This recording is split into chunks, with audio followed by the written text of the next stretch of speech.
Ever feel like you need a degree in food science just to look at a nutrition label? Huh? Right. It's a lot. Well, today we're tackling something that seems like it should be super simple: sugar. Yeah.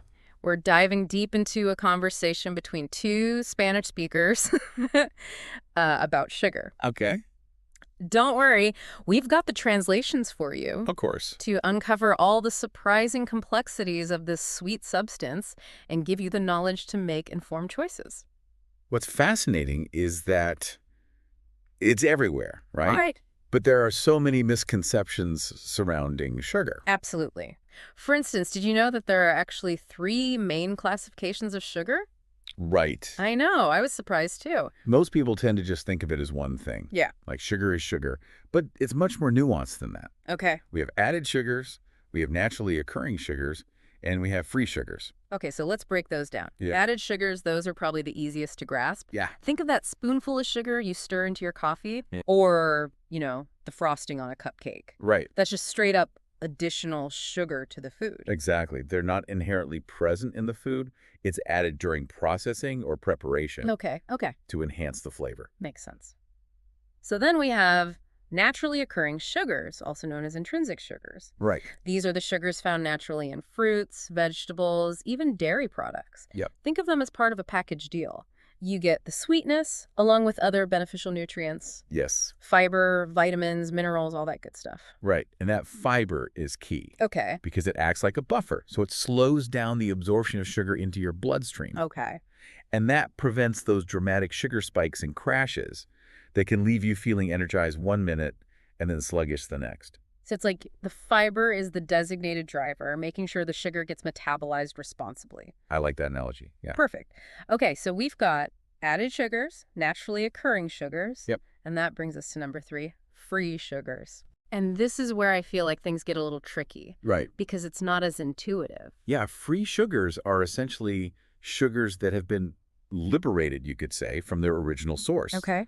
So imagine juicing a fruit. Yeah. You're extracting the liquid Right. and leaving behind the fiber. Okay. The sugars in the juice, those are now free sugars. Interesting. And without that fiber to kind of like slow them down, they behave a lot like added sugars in the body. Oh, wow.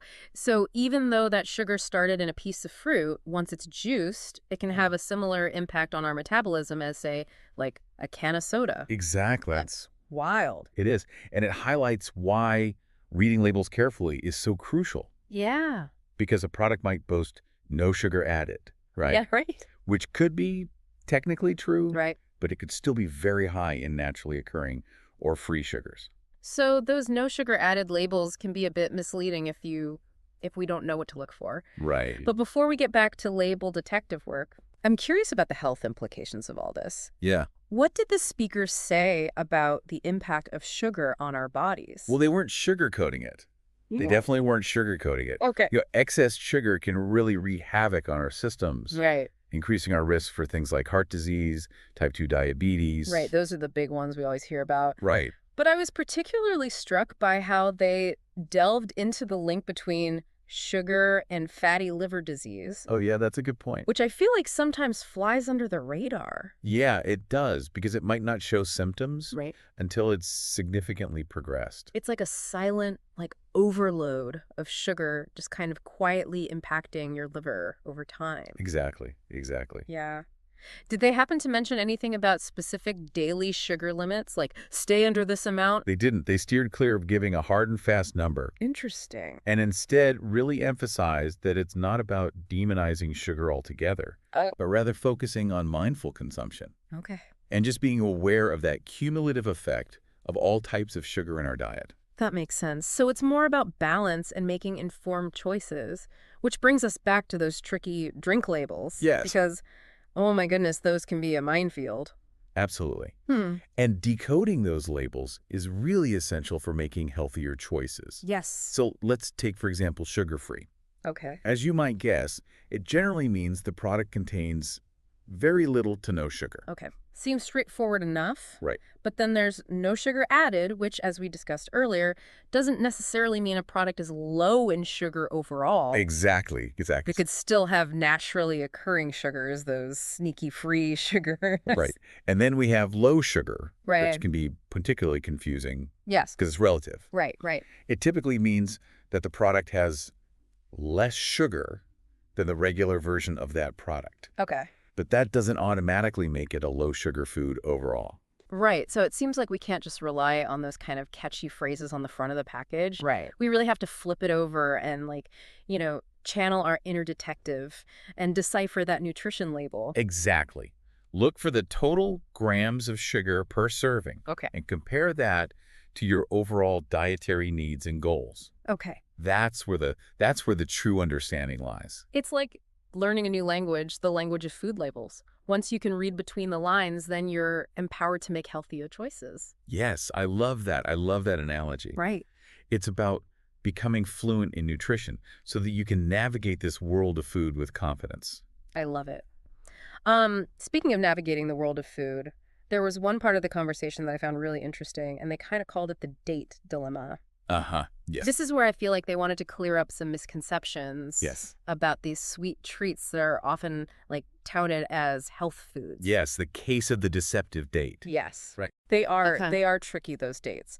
So what I thought was really interesting was how they compared the sugar and fiber content of dates to other fruits like apples. Yeah, that's a really great way to illustrate the point. Right. They explain that while dates do contain some fiber and antioxidants, Yeah. they're also incredibly high in sugar, Right. particularly those concentrated free sugars Exactly. that we talked about earlier. And they pointed out that a single medjool date can pack a whopping 16 grams of sugar, which is almost as much as a medium apple, but with significantly less fiber. Right, precisely. And that's where the problem lies. Yes. Right?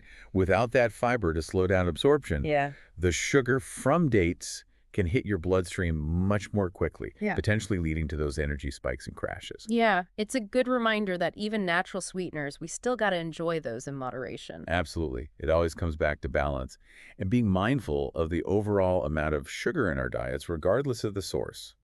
Right, right. So even though dates get a lot of hype as a health food, Right. it seems like moderation is key. Yeah. Just like with any other source of sugar. Exactly. And it brings us back to a central theme of this whole conversation. Okay. It's not about fearing sugar Yeah. or thinking that it's this Yeah. terrible thing. It's about understanding it. Understanding it, Yeah. knowing where it's hiding, Right. how it affects our bodies, and then how to make conscious choices. Right. Exactly. About the amount that we consume. It's about becoming informed consumers, Okay. deciphering those labels, understanding that sugar isn't inherently bad, Yeah. but like most things in life, it's best enjoyed in moderation.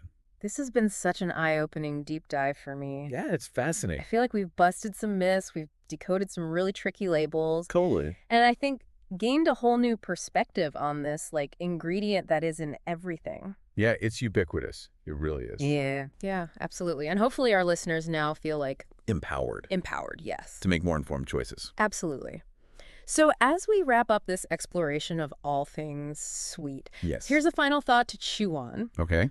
Knowing what we now know about sugar, how can we kind of reimagine our relationship with sweetness? Right. Can we explore new ways to satisfy those cravings without relying solely on refined sugar? Mhm. Maybe it's experimenting with spices or incorporating more naturally sweet foods like fruits or, Portion sizes? portion sizes, all of that. All of it, yeah. Well said.